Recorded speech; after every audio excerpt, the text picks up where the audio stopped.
اعوذ باللہ من الشیطان الرجیم بسم اللہ الرحمن الرحیم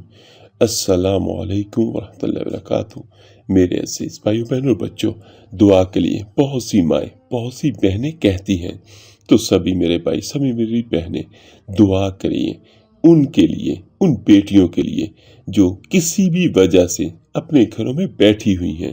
اور ان کا کوئی اسباب شادی کا یا کوئی رشتے کا اسباب نہیں لگ رہا، تو ان سبھی کے لیے دعا کریں کہ اللہ پاک سب کو بہترین اور اچھے رشتے عطا فرمائے، اور وہ فرمائے جو اور ایسے شوہر انہیں عطا فرمائے جو کل کو ان کی عزت بھی کریں، ان سے محبت اور پیار کریں، احترام دیں انہیں۔ آمین ثم آمین۔ تو چلتے اپنی آج کی ویڈیو کی طرف۔ میرے عزیز بھائیوں، حضرت ابو ہریرہ رضی اللہ تعالیٰ عنہ سے روایت ہے کہ رسول اللہ صلی اللہ علیہ وآلہ وسلم نے فرمایا، جس کا مفہوم کچھ یوں ہے: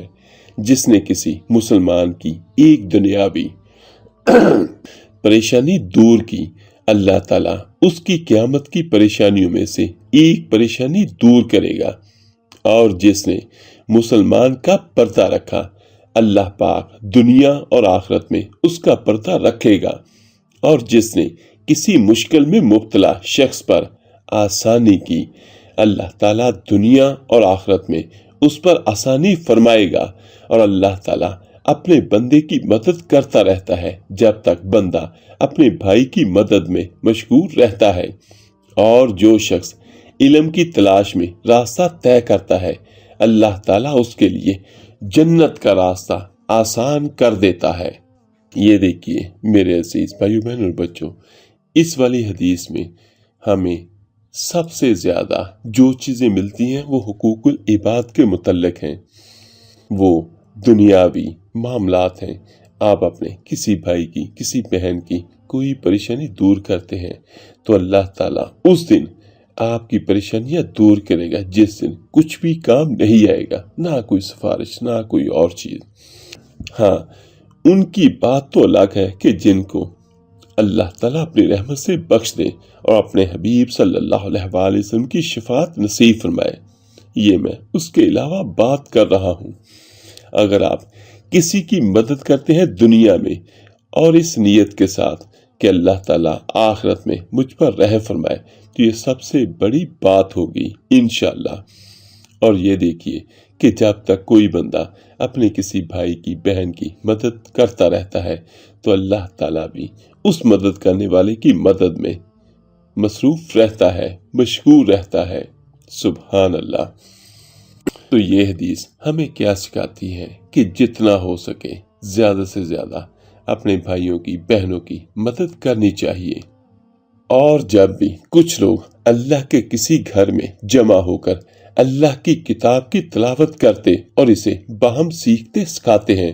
تو فرشتے ان کے گرد حلقہ کر لیتے ہیں، ان پر سکینت نازل ہوتی ہے، ان پر رحمت سایہ فگن ہو جاتی ہے، اور اللہ تعالیٰ اپنے پاس والے مقرر فرشتوں میں ان کا ذکر فرماتا ہے، اور جس کا عمل اسے پیچھے کر دے، اس کا نسب اسے آگے نہیں بڑھا سکتا۔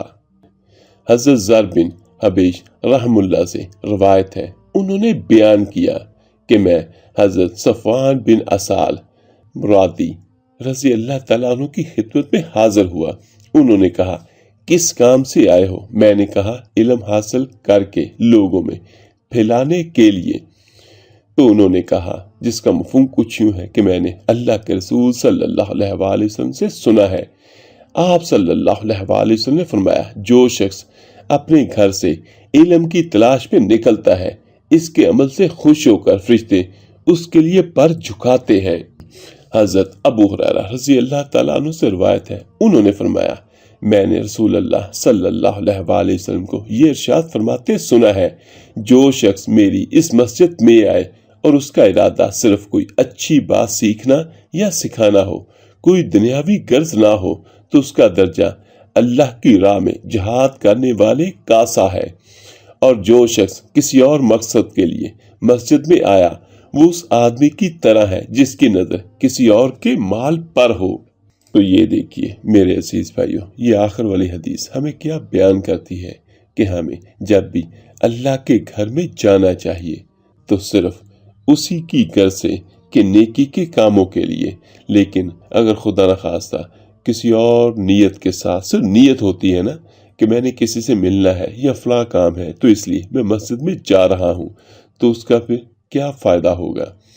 میرے عزیز بھائیوں، جو بھی کام کریں نیت کر لیا کریں کہ اللہ تیری رضا کے لیے، اور جو بھی کام ہوگا وہ پیارے حبیب صلی اللہ علیہ وآلہ وسلم کی سنت میں سے ہی ہوگا۔ تو ساتھ میں یہ بھی نیت کر لیا کریں جس ہم مسجد میں جا رہے ہیں، اے اللہ تیری رضا کے لیے اور تیرے محبوب صلی اللہ علیہ وآلہ وسلم کی سنت سمجھ کر، تو آپ کو دو طرح کا ثواب ملے گا، فرض کا بھی اور سنت کو پورا کرنے کا بھی۔ تو اللہ پاک سے دعا ہے اللہ پاک ہم سب کو ہمیشہ ہمیشہ اپنی حفظ و امان میں رکھے، آمین ثم آمین۔ السلام علیکم۔